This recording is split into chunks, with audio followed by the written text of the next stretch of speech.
लहरों से डरकर नौका पार नहीं होती, कोशिश करने वालों की कभी हार नहीं होती।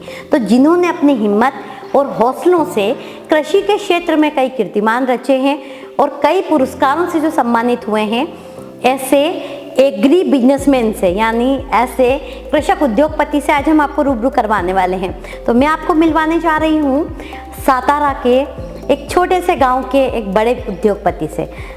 आपको आज रूबरू करवाऊंगी ऋषिकेश जी से। हम उनका फार्म भी देखेंगे कि उन्होंने कैसे खेती की है, कैसे वो बड़े बिजनेसमैन बने। ऋषिकेश जी, आपका हमारे कार्यक्रम में बहुत बहुत स्वागत है। धन्यवाद। आप हमारे जो किसान भाई हैं उनको बताइए कि आपका ये किसान बनने का सफ़र कैसे शुरू हुआ। नमस्कार, मैं ऋषिकेश ढाने।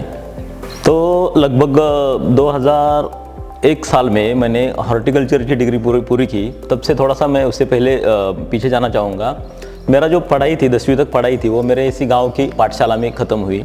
तो बहुत बार हम सोचते हैं किसी बड़ी स्कूल में, बड़े अच्छे स्कूल में अगर हम पढ़ते तभी हम अच्छा कुछ कर सकते। तो मेरा सोचना ये है कि वो ज़्यादा मायने नहीं रखता है। तो मैं बार बार बताना चाहूँगा कि हम जो भी चीज़ें करते हो अगर मन से लगन से करते हो तो हमें कोई परेशानी नहीं आएगी।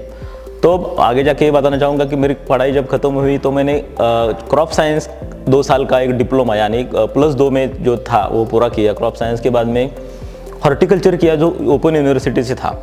बट जब हॉर्टिकल्चर कर रहा था तो वो ओपन यूनिवर्सिटी से था इस वजह से कि शनिवार रविवार कॉलेज रहता था। तो जो बीच का समय था उसमें मैं कंपनियों में काम करता था।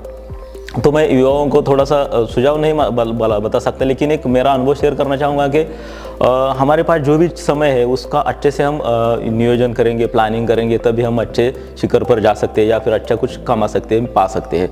तो जब भी मेरे पास जो भी समय था तो मुझे अगर 2-3 घंटे अगर मैं ऐसा शांत बैठता रहता तो मुझे टेंशन आती थी कि यार मेरा ये समय खाली जा रहा है या फिर मैं कुछ जो भी मेरा प्रोग्रेस होने वाले उसमें कुछ रुकावटें आ सकती है या फिर आने वाले हैं।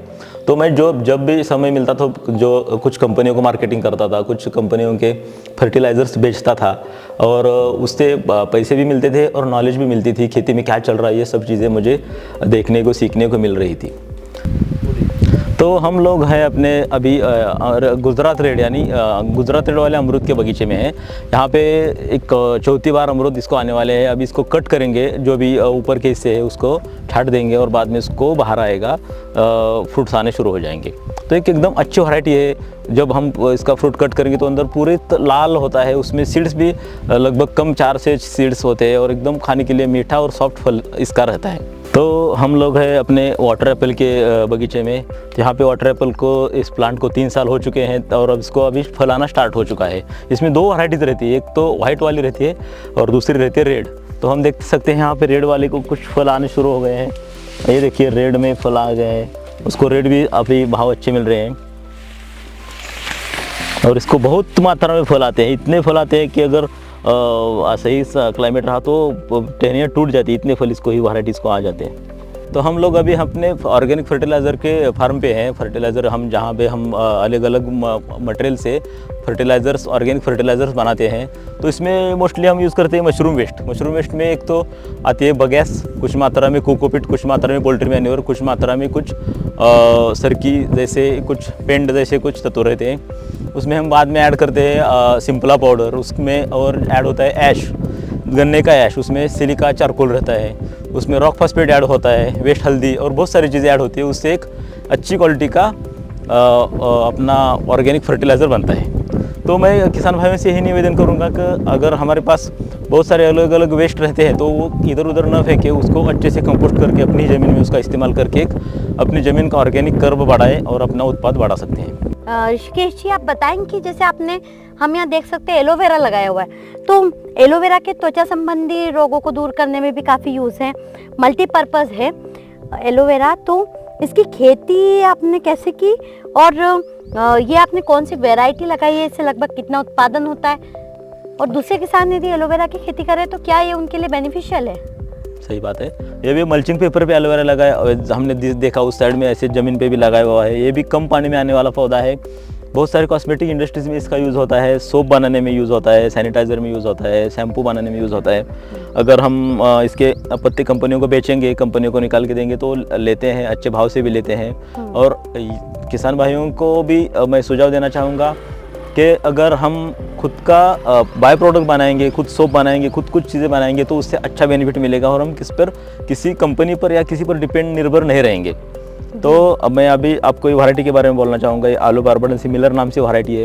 एकदम अच्छे इसमें मेडिसिनल गुण रहते हैं, उसमें जो थिकनेस पत्तों की एकदम ज़्यादा रहती है और कम समय में पौधा अच्छे से बढ़ जाता है।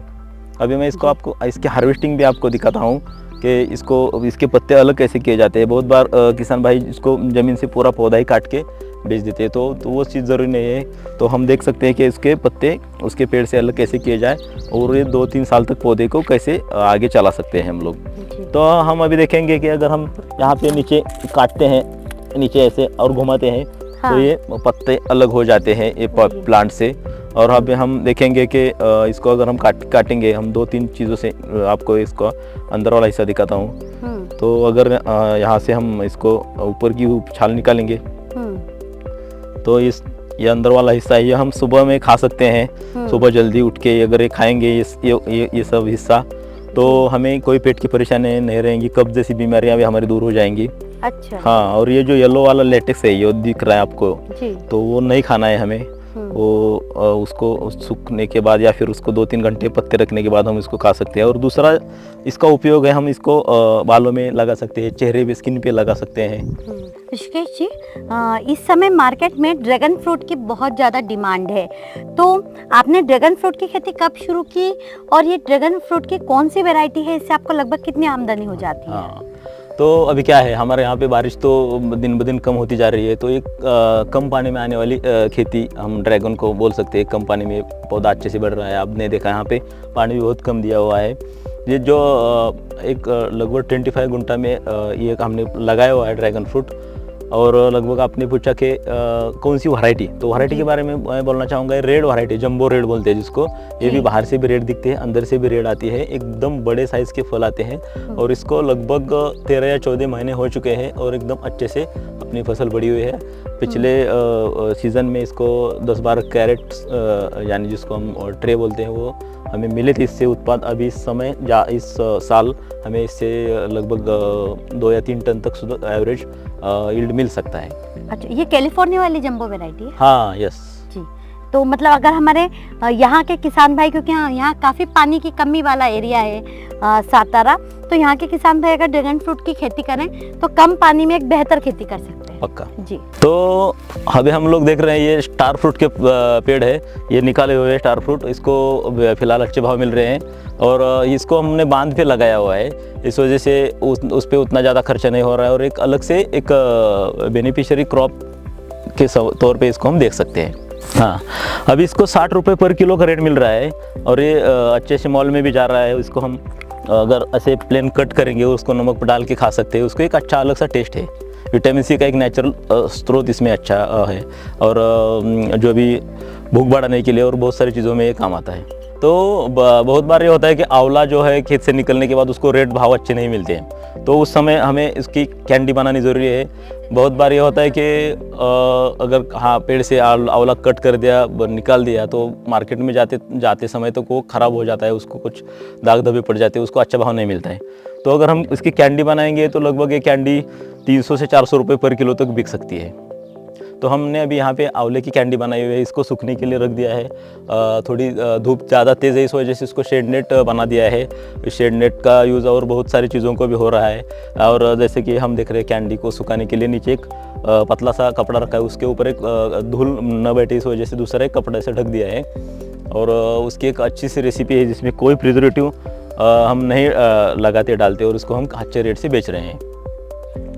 तो हम अपने लेमन ग्रास के फार्म में हैं, यहाँ से लेमन ग्रास की स्टिक भी बेची जाती है और जो पत्ते हैं उसको हम चॉपिंग करके भी बेचते हैं, जैसे कि जिसको लेमन ग्रास फ्लेक्स बोला जाता है।